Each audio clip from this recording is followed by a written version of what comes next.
بسم اللہ الرحمن الرحیم الحمدللہ رب العالمین الصلاۃ والسلام علی سید المرسلین خاتم النبیین۔ دیکھتی آنکھوں اور سنتے کانوں کو محمود مان کا آداب۔ اس ویڈیو میں ہم 10ویں جماعت کے لیے اردو کی درسی کتاب کے سبق نمبر 2 نعت رسول مقبول صلی اللہ علیہ وآلہ وسلم کا مرکزی خیال اور خلاصہ لکھنا سیکھیں گے۔ عزیز طلبہ، اس ویڈیو کو بغیر سکپ کیے ہوئے مکمل طور پر دیکھیں، اس سے آپ کا بہت زیادہ فائدہ ہوگا، اور میں آپ کو بتاؤں گا کہ آیا نظم کا مرکزی خیال لکھنا بہتر ہے یا خلاصہ۔ تو شروع کرتے ہیں مرکزی خیال سے۔ یہ ایک نعتیہ نظم ہے جو حضور اکرم صلی اللہ علیہ وآلہ وصحبہ وسلم کی صفات اور خوبیوں کا احاطہ کرتی ہے۔ کس طرح دو جہاں کی مدد کرنے اور ان کے غم بانٹنے آپ صلی اللہ علیہ وآلہ وصحبہ وسلم کی ذات آ گئی۔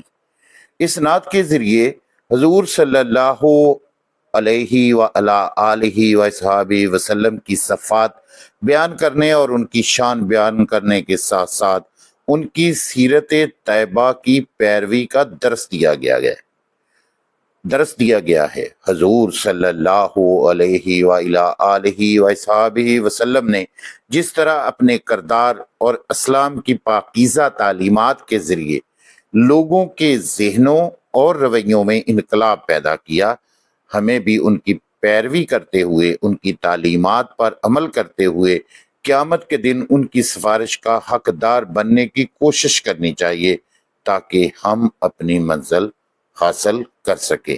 عزیز طلبہ، یہ تو تھا نعت رسول مقبول صلی اللہ علیہ وآلہ وسلم کا مرکزی خیال۔ اب ہم اسی نظم کا خلاصہ لکھنا سیکھتے ہیں، تو شروع کرتے ہیں۔ اس نعتیہ نظم میں شاعر کہتا ہے کہ آپ صلی اللہ علیہ وآلہ وصحبہ وسلم کی ذات پاک دو جہاں کی مددگار ہے اور ان کی امانتوں کی محافظ ہے اور ان کی غمخواری کرنے والی ہے۔ آپ صلی اللہ علیہ وآلہ وصحبہ وسلم کے آنے سے پوری دنیا کے غریب اور یتیم محفوظ ہو گئے ہیں، اور ان کو آپ صلی اللہ علیہ وآلہ وسلم کی وجہ سے سکون مل گیا ہے اور قرار مل گیا ہے۔ محبت کا پیغام ہی آپ صلی اللہ علیہ وآلہ وسلم کی زندگی کا مقصد تھا۔ آپ اللہ تعالیٰ کے پیارے نبی ہیں۔ آپ صلی اللہ علیہ وآلہ وسلم کے آنے سے انسانیت کو اپنی پہچان ملی ہے۔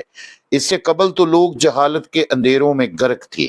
آپ کے آنے کے بعد ان لوگوں کو اپنی پہچان ملی، اور اس بات پر یقین آ چکا ہے کہ آپ کا پیغام دنیا میں محبت کا پیغام ہے، اور محبت کا پیغام دراصل دین اسلام ہے، اور دین اسلام کو ہمیشہ رہنا ہے، اور دین اسلام کا چراغ کبھی نہ بجھنے والا ہے۔ آپ کی ذات پاک کے آنے کے بعد بھٹکی ہوئی دنیا کو اپنی منزل کا راستہ مل گیا ہے، اور ان کو اب اپنی منزل مبارک ہو، کیونکہ انسانیت کو راستہ دکھانے کے لیے آپ صلی اللہ علیہ وآلہ وصحبہ وسلم دین اسلام کا پیغام لے کر آ چکے ہیں۔ عزیز طلبہ، امید کرتا ہوں کہ اس نظم کا مرکزی خیال اور خلاصہ آپ اچھی طرح ذہن نشین کر لیں گے، تاکہ بورڈ کے سالانہ امتحان میں جب اردو کا پیپر آپ کے سامنے آئے تو اس سوال کے 5 نمبر آپ حاصل کر سکیں۔ اچھی بات سن کر دوسروں تک پہنچانا صدقہ جاریہ ہے۔ امید کرتا ہوں کہ آپ اپنے ساتھی طالب علموں کے ساتھ اور اپنے دوستوں کے ساتھ اس ویڈیو کو ضرور شیئر کریں گے۔ اجازت چاہتا ہوں۔ اللہ حامی و ناصر۔